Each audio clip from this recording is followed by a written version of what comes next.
Gênesis capítulo 3, versículos de 1 a 6. Ora, a serpente era o mais astuto de todos os animais do campo que o Senhor Deus tinha feito. E ela disse à mulher: é assim que Deus disse: não comereis de toda a árvore do jardim. E a mulher disse à serpente: do fruto das árvores do jardim podemos comer, mas do fruto da árvore que está no meio do jardim, disse Deus: não comereis dele, nem tocareis nele, para que não morrais. E a serpente disse à mulher: certamente não morrereis, porque Deus sabe que no dia em que dele comerdes, vossos olhos se abrirão, e sereis como Deus, conhecendo o bem e o mal. Então, quando a mulher viu que aquela árvore era boa para se comer e agradável aos olhos, e árvore desejável para dar entendimento, tomou do seu fruto e comeu, e o deu a seu marido, e ele comeu. Portanto, nós temos aqui esse texto, e o tema que extrairemos desse texto, e veremos outros também, é projetados para o conhecimento. Projetados para o conhecimento. E quando nós lemos esse texto aqui, nós encontramos exatamente todas as estruturas que nos proporcionam o conhecimento. Os olhos, as mãos, os ouvidos, o nariz, a boca, enfim, todas as estruturas que Deus proporcionou ao ser humano. E nós vamos analisar cada uma dessas estruturas. A primeira delas, que nós iremos analisar, são os olhos. Veja bem o detalhe aqui no versículo 6 de Gênesis 3. Então, quando a mulher viu que aquela árvore era boa para se comer e agradável aos olhos.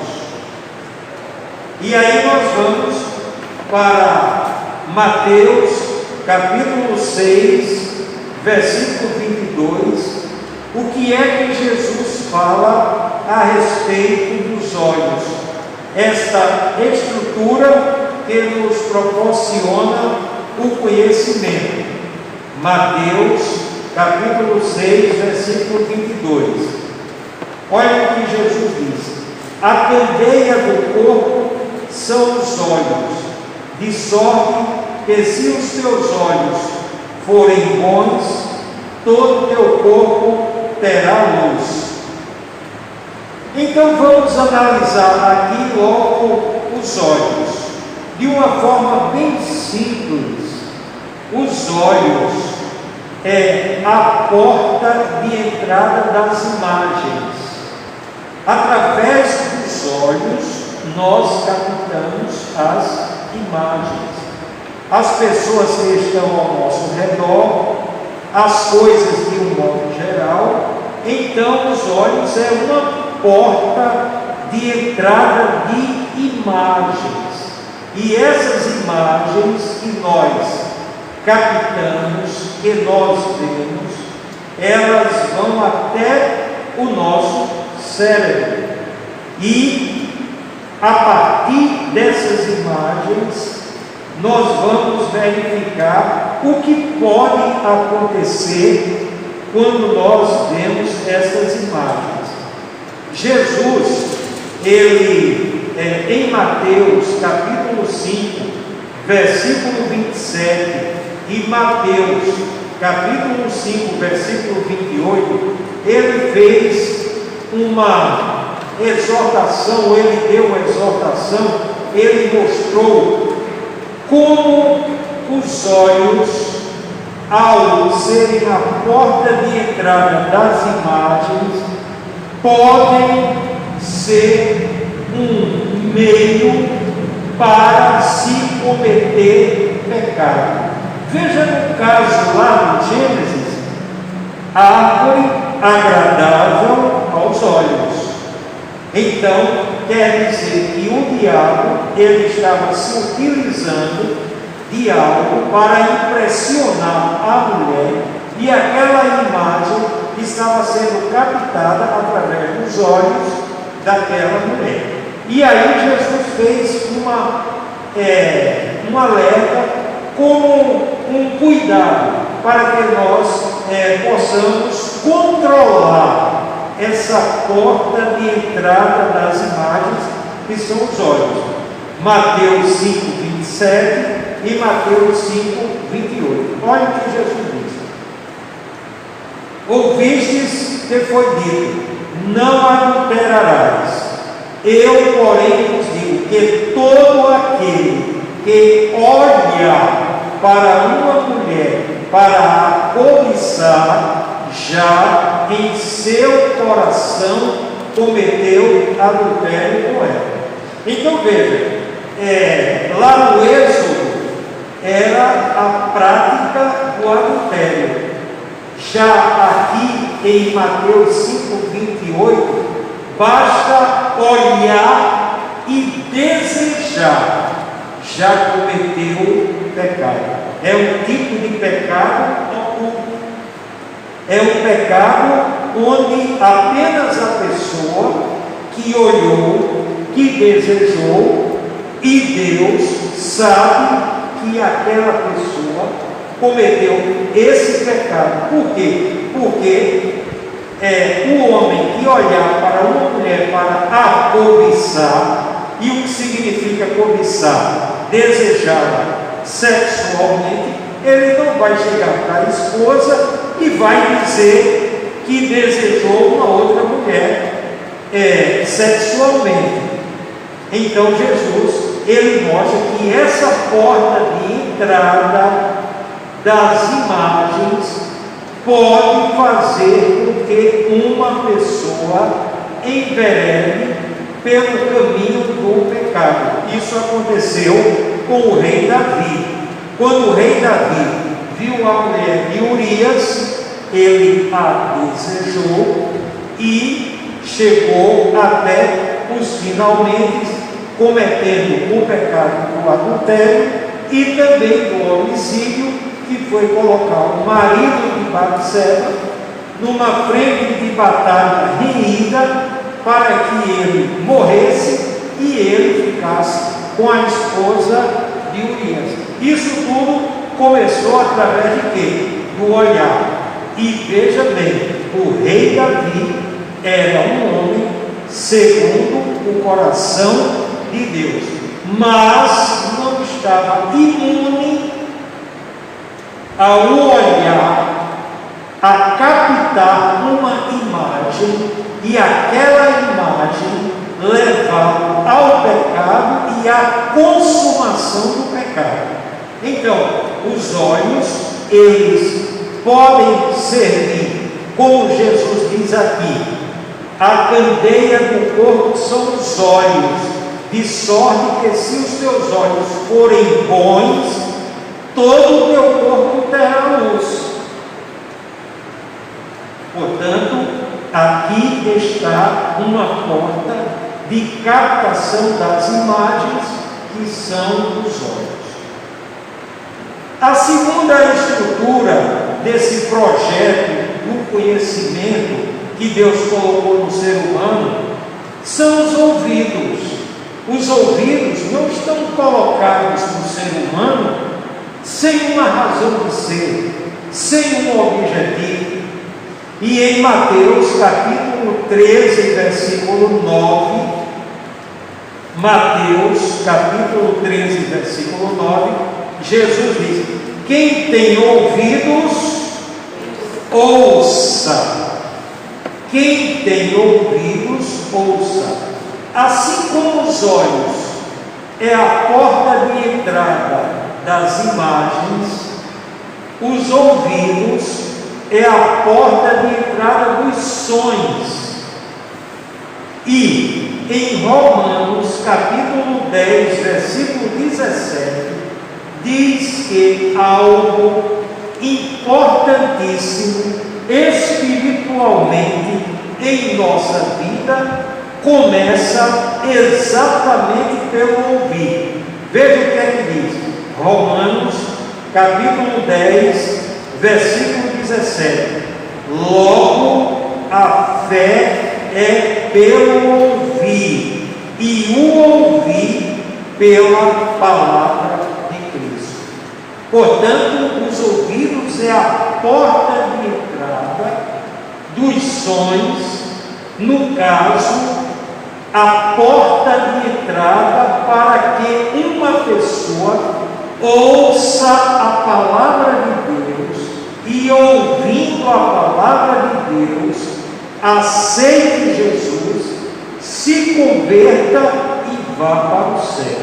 Então veja aí o alerta que Jesus diz: quem tem ouvidos, ouça. Quem tem ouvidos, ouça. Então os ouvidos é a porta de entrada dos sonhos. Veja como nós fomos projetados para o conhecimento. Os olhos, porta de entrada das imagens; os ouvidos, porta de entrada dos sonhos. Agora nós vamos para uma outra estrutura que Deus projetou, que Deus colocou para proporcionar o conhecimento. E aí nós vamos para João capítulo 12, versículo 3. Olha o que diz aí. João capítulo 12, versículo 3. Então Maria, tomando uma libra de bálsamo de nardo puro, de grande preço, ungiu os pés de Jesus e os enxugou com os seus cabelos, e encheu-se a casa do cheiro do bálsamo.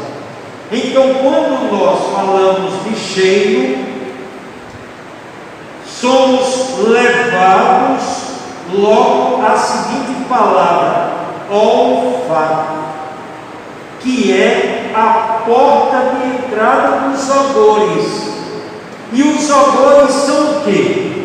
Os cheiros, a diversidade de cheiros.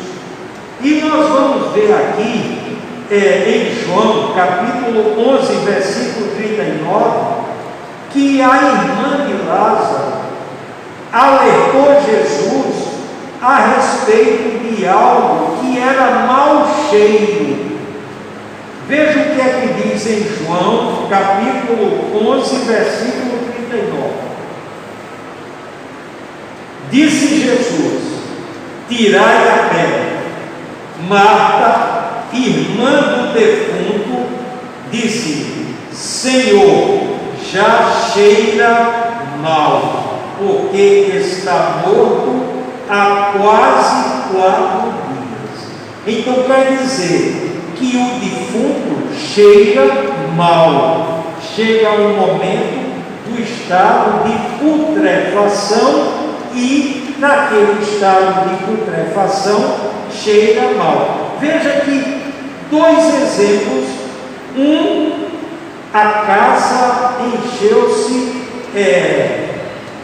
do cheiro do bálsamo, e agora a irmã de Lázaro alerta Jesus de que seu irmão já estava morto há quase 4 dias, portanto já cheirava mal.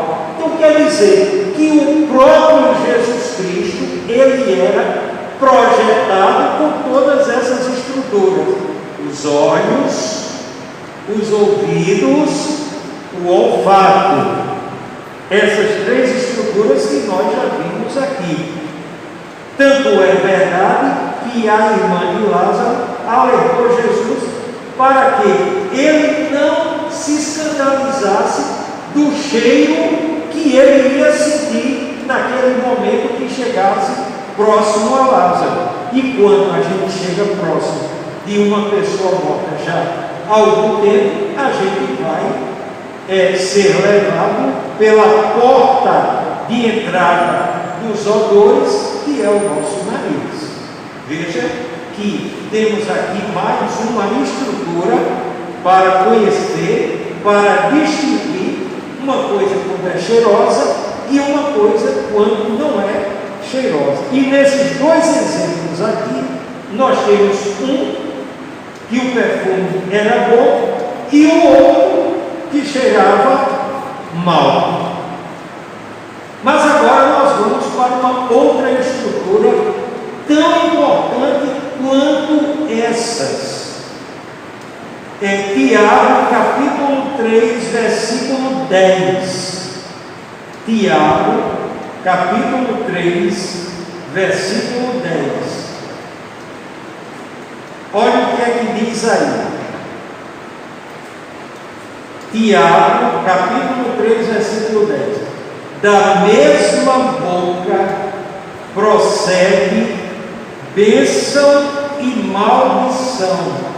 Não convém, meus irmãos, que se faça assim. E aí, Tiago aqui fala da estrutura completa, boca. Na boca tem a língua, tem os dentes, está conectado com a garganta, tem o ar que sai para que as pessoas ouçam aquilo que nós estamos falando. Então, a boca é a porta de entrada dos sabores, porque através da língua nós distinguimos os sabores, certo? O paladar.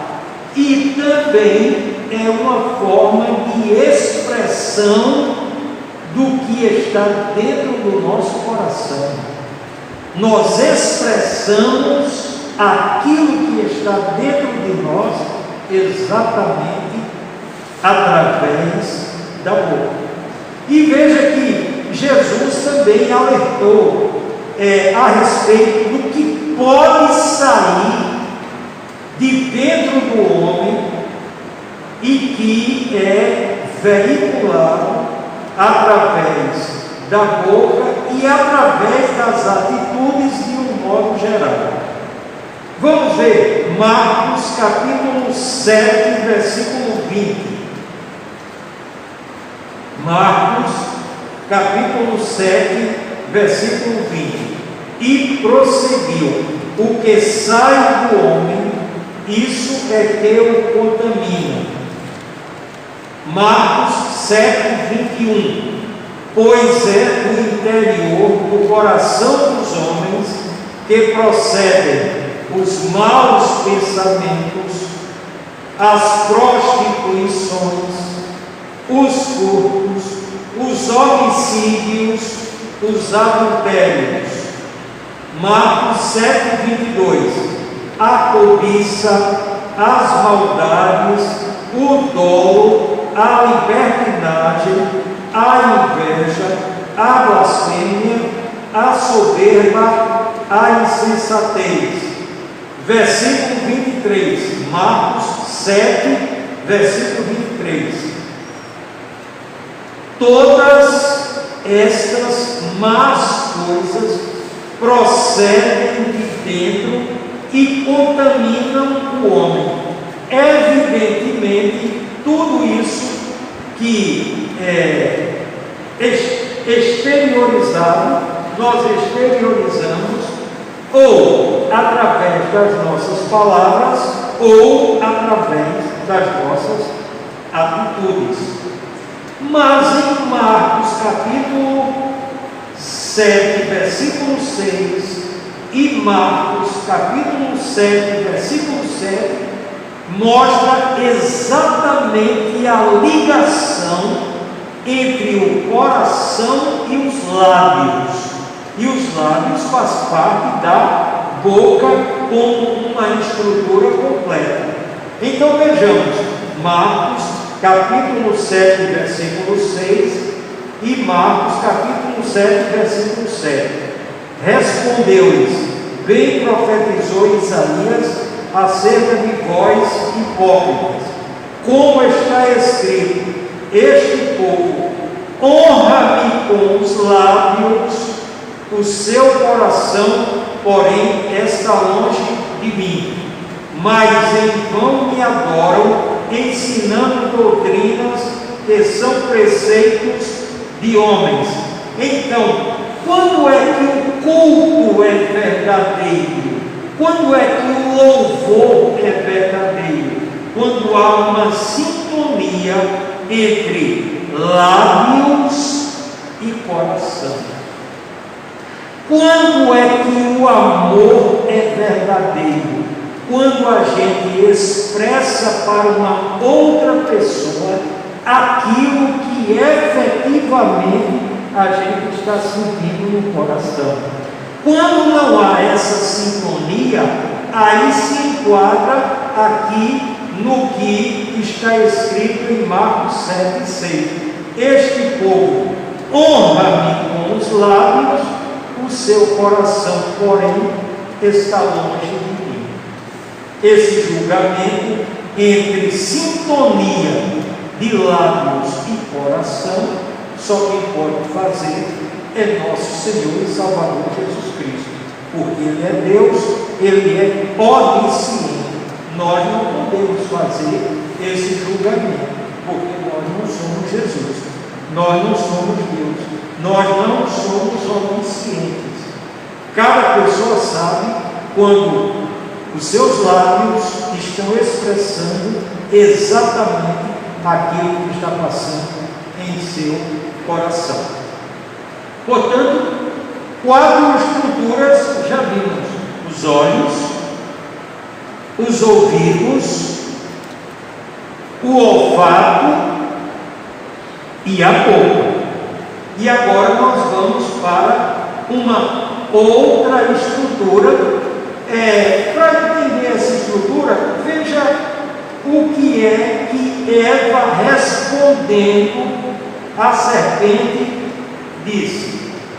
Veja o que está em Gênesis 3:3. Gênesis 3:3. Mas do fruto da árvore que está no meio do jardim, disse Deus: não comereis dele, nem tocareis nele. Aí qual é a estrutura que do conhecimento que está sendo falado aqui? O tato, o toque, o contato.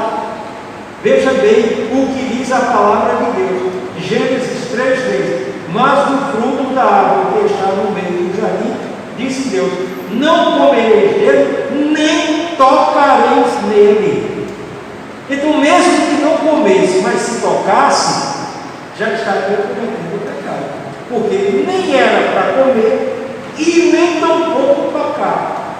E a pessoa toca o quê? Com a mão. É claro que todo o nosso organismo, todo o nosso corpo, ele é tato também, contato físico.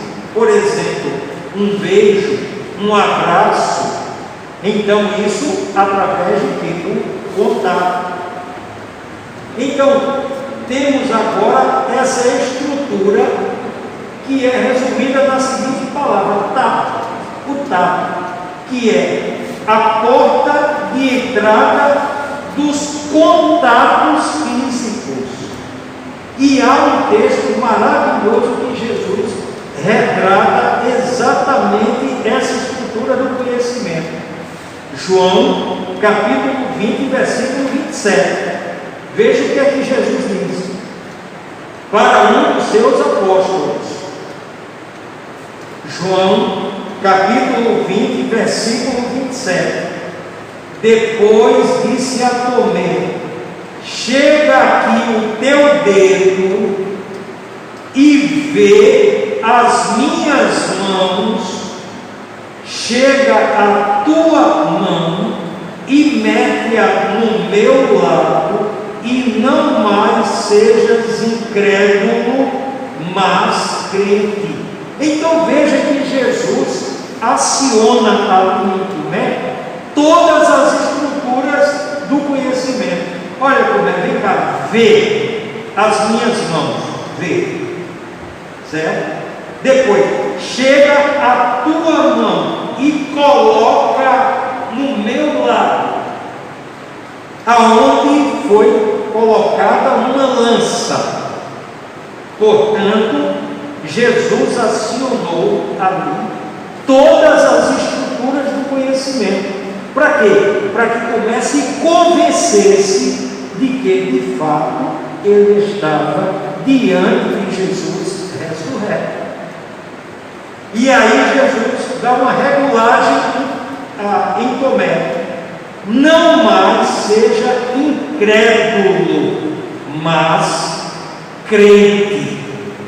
Não mais sejas incrédulo, mas crente. E agora nós vamos para o sentido das vozes. As palavras que nós falamos, elas têm sentido, elas têm significado. Por exemplo, quando você diz relógio, você está se referindo a esse objeto aqui. Quando você diz relógio, você não pensa no avião, porque relógio é uma coisa, avião é outra. Então as palavras, elas têm significado, elas não são colocadas aleatoriamente. Quando nós nos comunicamos através das palavras, é porque quando a gente fala, a outra pessoa entende aquilo que nós estamos falando. Quando Deus revelou através de sua palavra, porque Ele nos projetou, Ele nos capacitou para entender a palavra dEle. Se nós não tivéssemos compreendido a palavra de Deus, a gente teria se convertido? A gente teria aceitado Jesus Cristo como único e suficiente Salvador? Evidentemente que não. Nós aceitamos porque nós captamos, nós compreendemos o que Jesus fez na cruz para a remissão dos nossos pecados. E aí, vamos abrir em 1 Coríntios, capítulo 14, versículo 10 e 11. É muito interessante essa parte dessa estrutura do conhecimento, que é o significado das palavras. 1 Coríntios, capítulo 14, versículo 10 e 11. Olha o que o apóstolo Paulo diz: há, por exemplo, tantas espécies de vozes no mundo, e nenhuma delas sem significação. Se, pois, eu não souber o sentido da voz, serei estrangeiro para aquele que fala, e o que fala será estrangeiro para mim. Sentido das palavras. Quando ele diz: há tantas espécies de vozes no mundo, e quando ele diz: se, pois, eu não souber o sentido da voz, ele está falando de quê? Existe uma quantidade enorme de idiomas, mas nenhum desses idiomas é sem significação. Aquele que fala tupi-guarani, ele entende quando ele está falando para uma pessoa daquele mesmo idioma. Se ele estiver falando para um que não seja daquele mesmo idioma, precisa que tenha o quê? Um intérprete. Ele saiba o tupi-guarani e ele saiba a língua portuguesa. As duas. para interpretar, para traduzir, para dizer o que ele está falando. Eu dei só esse exemplo: Tupi-Guarani, língua portuguesa, mais inglês, francês, italiano, alemão, hebraico, grego e todos os idiomas. E outro detalhe: não existe nenhum idioma superior a outro idioma. Não pensemos que aquele que fala inglês, porque o inglês tem uma superioridade em relação à língua portuguesa. Absolutamente. Porque o inglês foi inventado por Deus, foi produzido por Deus. A língua portuguesa também foi produzida por Deus. Não existe um só idioma que não tenha sido produzido por Deus. Isso começou aonde? Na Torre de Babel. Antes da multiplicação dos idiomas, existia o quê? Apenas um idioma. E, evidentemente, porque Adão e Eva eram um idioma, vieram a multiplicação de idiomas a partir da Torre de Babel. Mas todos os idiomas foram criados por Deus, foram produzidos por Deus. Tanto que no juízo final, está lá em Apocalipse, povos de todas as línguas, todas as tribos, todas as nações, então, todos os idiomas. Agora, uma observação. O apóstolo Paulo, quando ele estava falando aqui, ele estava falando de idiomas de pessoas, seres humanos. Mas, entre os animais, também existe a significação de comunicação entre eles. Vou dar um exemplo. O golfinho, quando ele dá aquele salto bem alto, e alguém aqui já deve ter visto em documentários, etc., quando ele dá aquele salto bem alto, é porque ele está avisando aos outros golfinhos que estão bem distantes dele, que ele encontrou um cardume e ele quer compartilhar aquele cardume com outros golfinhos e não ser egoísta e ficar só para ele. E aí ele se comunica através de quê? Daquele salto, e os golfinhos que estiverem bem distantes já sabem a senha. Temos comida em abundância, vamos para lá. Então eles se comunicam. Os cachorros, da mesma forma, se comunicam. Agora, a gente não sabe falar cachorreiros, a gente não sabe falar gatês. Entendeu? A gente não sabe. E não tem quem interprete. Está entendendo? A gente pode domesticar, etc. Tal, mas quando vai a gente. Você não tem como você se comunicar ali dentro daquele idioma. Mas é o idioma deles, eles se comunicam. Por quê? Porque tudo produzido por Deus tem inteligência. Tem inteligência, tudo. Você pega um cachorro pastor alemão, adestra aquele pastor alemão, não precisa nem botar corrente. Você anda com ele pelo centro da cidade, ele do seu lado, adestrado. Tem voz de comando. Se a pessoa disser ataque, sai de baixo.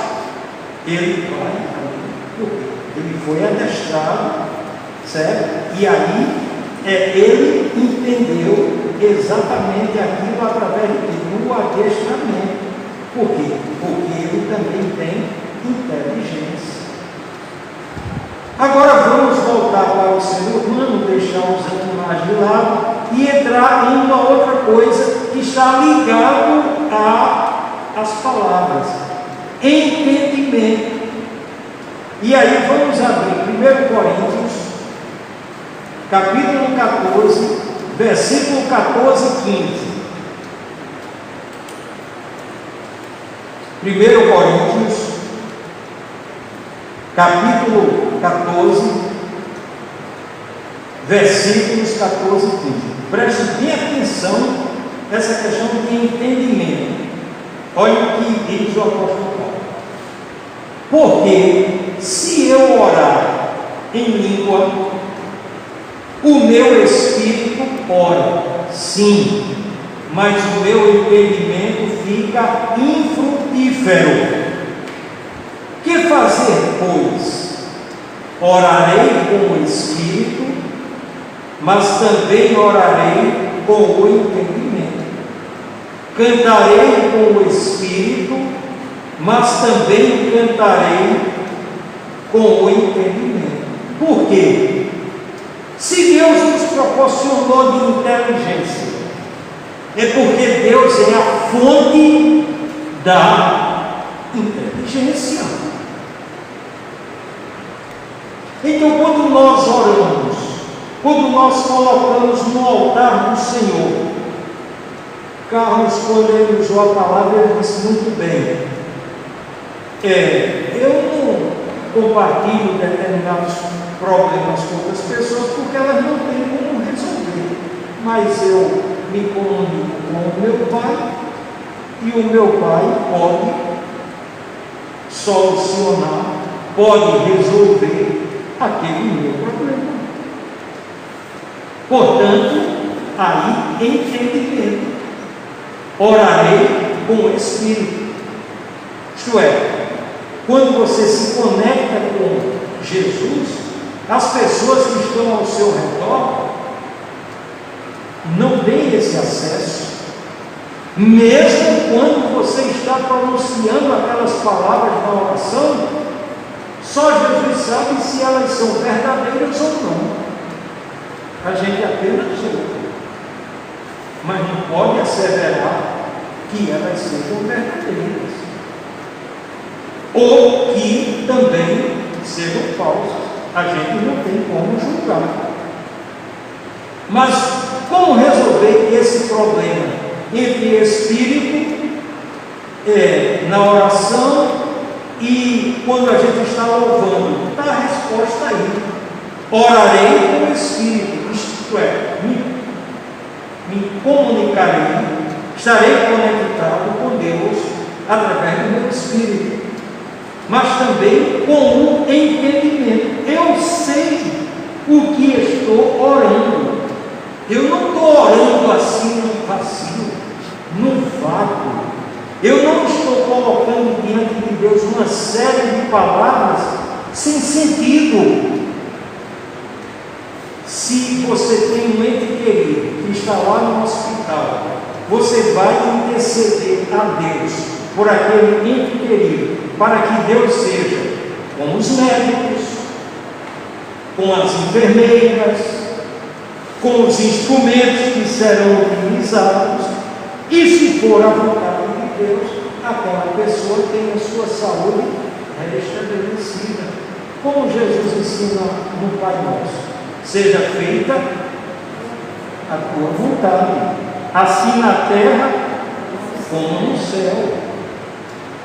Então, o entendimento é exatamente quando você se comunica com Deus, orando ou louvando, sabendo o que você está dizendo e o que você está louvando. Quantos hinos nós louvamos já aqui?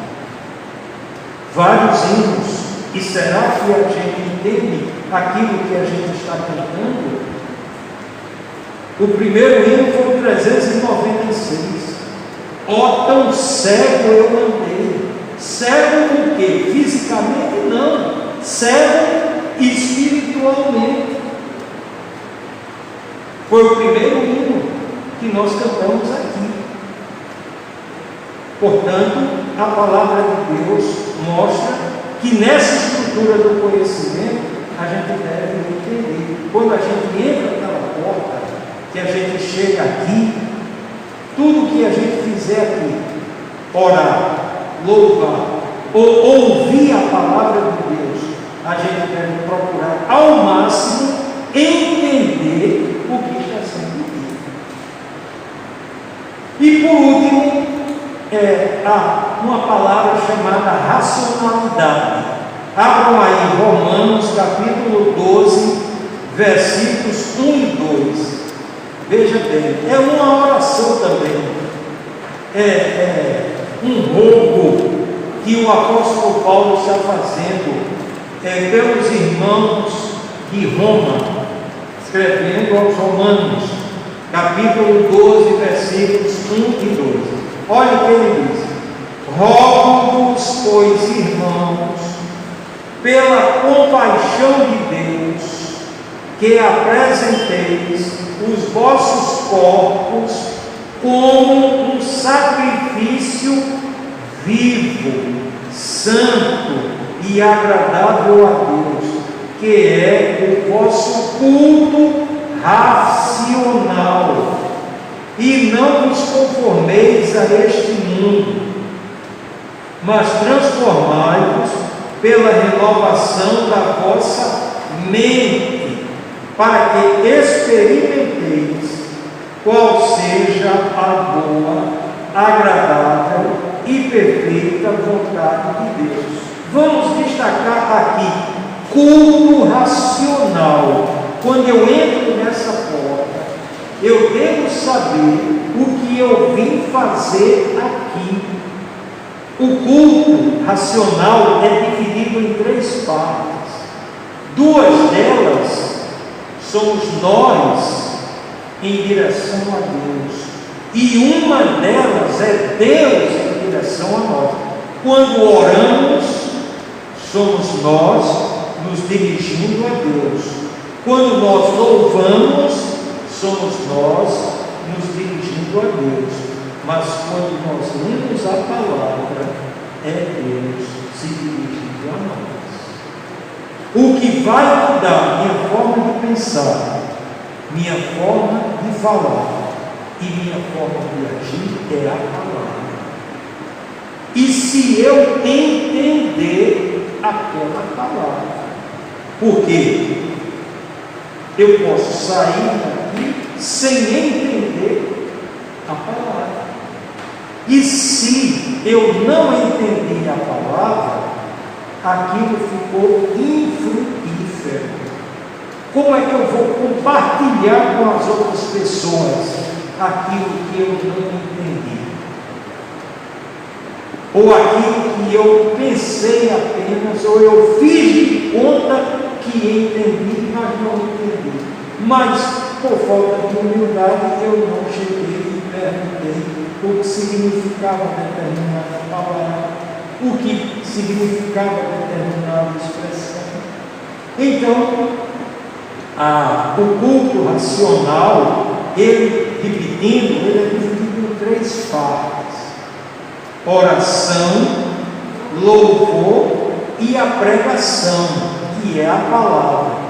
2 atos do culto somos nós dirigindo a Deus, e uma parte é Deus dirigindo a nós, que é exatamente no momento da pregação.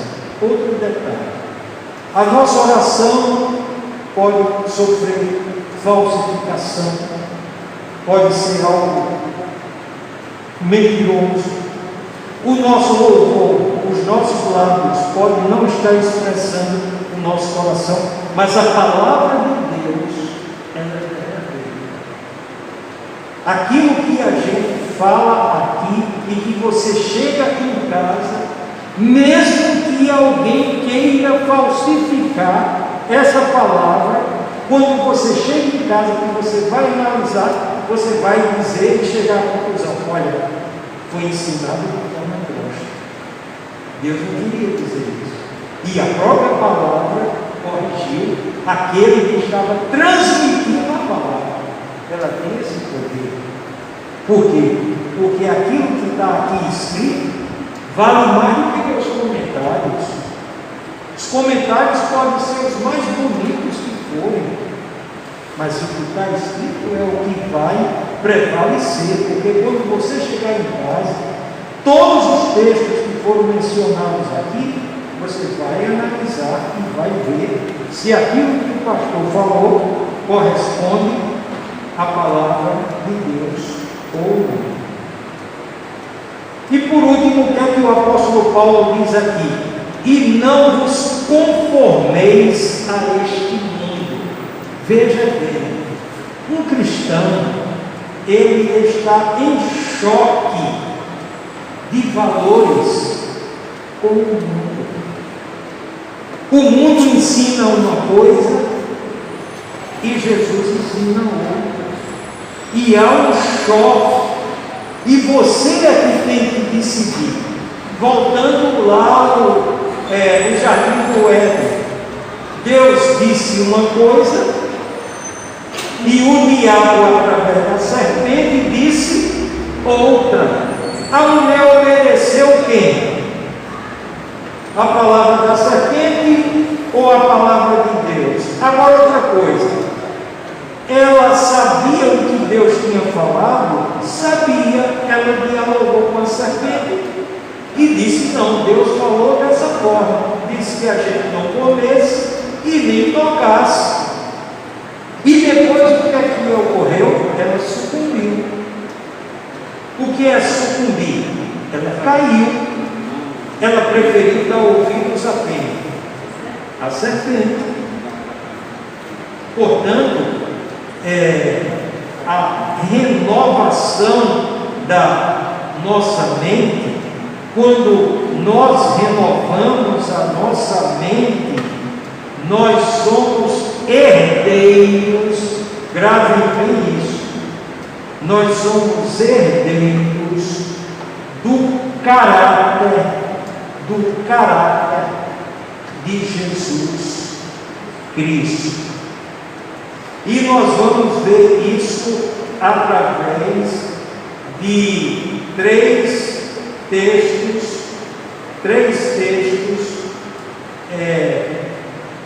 aqui. Herdeiros do caráter de Cristo. O primeiro texto que nós vamos ver aqui, 1 Coríntios, vejam aí, 1 Coríntios, capítulo 2, versículo 16. Grave bem: herdeiros do caráter de Cristo. 1 Coríntios 2,16. Pois quem jamais conheceu a mente do Senhor para que possa instruí-lo? Mas nós temos a mente de Cristo. Se nós temos a mente de Cristo, nós somos herdeiros do caráter de Cristo. Mas vamos para um outro texto. 2 Coríntios 5, 17. 2 Coríntios 5, 17. Pelo que, se alguém está em Cristo, nova criatura é. As coisas velhas já passaram, eis que tudo se fez novo. Então, aquele caráter do homem sem Cristo, ele é passado. Nós agora, o nosso caráter é outro. É um caráter de crente. É um caráter de alguém que, quando dá a palavra, é palavra. Crente não tem conversa mole. Por quê? Porque é o caráter do Senhor. Nós somos herdeiros do caráter do Senhor, do caráter de Jesus. E por último, herdeiros do caráter de Cristo, Gálatas, capítulo 2, versículo 20. Olha o que é que diz diz aí, Gálatas, capítulo 2, versículo 20: já estou crucificado com Cristo e vivo, não mais eu, mas Cristo vive em mim. E a vida que agora vivo na carne, vivo-a na fé no Filho de Deus, o qual me amou e se entregou a si mesmo por mim. Gálatas, capítulo 2, versículo 20. Gálatas, capítulo 2, versículo 20. Já estou crucificado com Cristo e vivo, não mais eu, mas Cristo vive em mim. E a vida que agora vivo na carne, vivo-a na fé no Filho de Deus, o qual me amou e se entregou a si mesmo por mim. Portanto, quando nós falamos aqui que o apóstolo Paulo diz: e não vos conformeis a este mundo, mas transformai-vos pela renovação da vossa mente. A nossa mente é outra, é a mente de Cristo. O nosso caráter é o caráter de Cristo. Nós poderíamos citar exemplos dentro da palavra de Deus de pessoas que expressaram o caráter de Cristo. José do Egito é um deles. O profeta Daniel é outro exemplo. O apóstolo Paulo é outro exemplo. Estevão é outro exemplo. A diaconisa Febe é outro exemplo. E vários exemplos dentro da palavra de Deus que expressaram o caráter de Jesus. Mas, o que é que diz? 2 Coríntios 5,17: se alguém está em Cristo, nova criatura é. Então, todos nós que estamos aqui somos herdeiros do caráter do Senhor.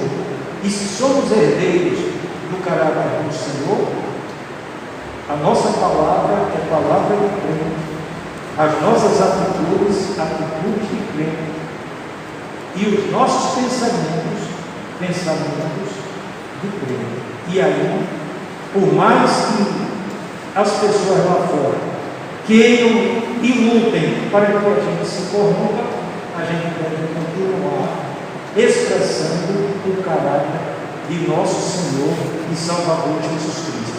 E quando nós expressamos o caráter de nosso Senhor Jesus Cristo, não precisaria nem assinar nenhum documento. Basta a nossa palavra, porque a palavra de Deus está expressando o caráter do Senhor. Então, que nesta noite a gente coloque essas verdades que foram ditas aqui como projetados para o conhecimento. Nossos olhos, e antigamente a gente cantava um corinho, não sei se a irmã se lembra: cuidado, olhinho no que vê, cuidado, boquinha no que fala, cuidado, pezinho por onde anda, cuidado, mãozinhas no que pega. É um canto espiritual que a gente da nossa infância cantava, e é muito interessante isso aí. Exatamente. Isso mostrando todas essas estruturas que nós acabamos de ver aqui. Portanto, que Deus nos abençoe. Eu sei que cada uma pessoa filtrou alguma coisa para a sua vida, e quando chegar em casa, alguma coisa vai refletir sobre aquilo ali. Portanto, que Deus nos abençoe. Na próxima quarta-feira, se Deus permitir, veremos outro assunto tão importante dentro da palavra de Deus para refletirmos aqui. Agradeço a Deus por mais uma oportunidade. Sueli, Carlos, Bruno, a irmã Ana, também no culto de oração, né? Então, o agradecimento a todos. Que Deus os abençoe. Amém. Convido a todos que se colocam de pé e com a bênção apostólica, e depois da bênção apostólica, o hino que normalmente a gente canta, né? Teremos assim encerrado o culto desta oração. Que a graça do nosso Senhor e Salvador Jesus Cristo,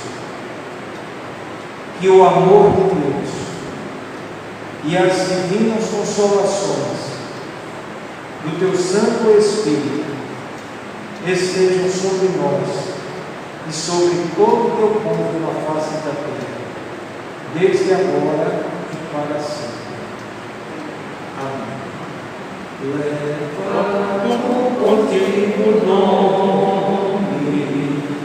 de Jesus o Salvador.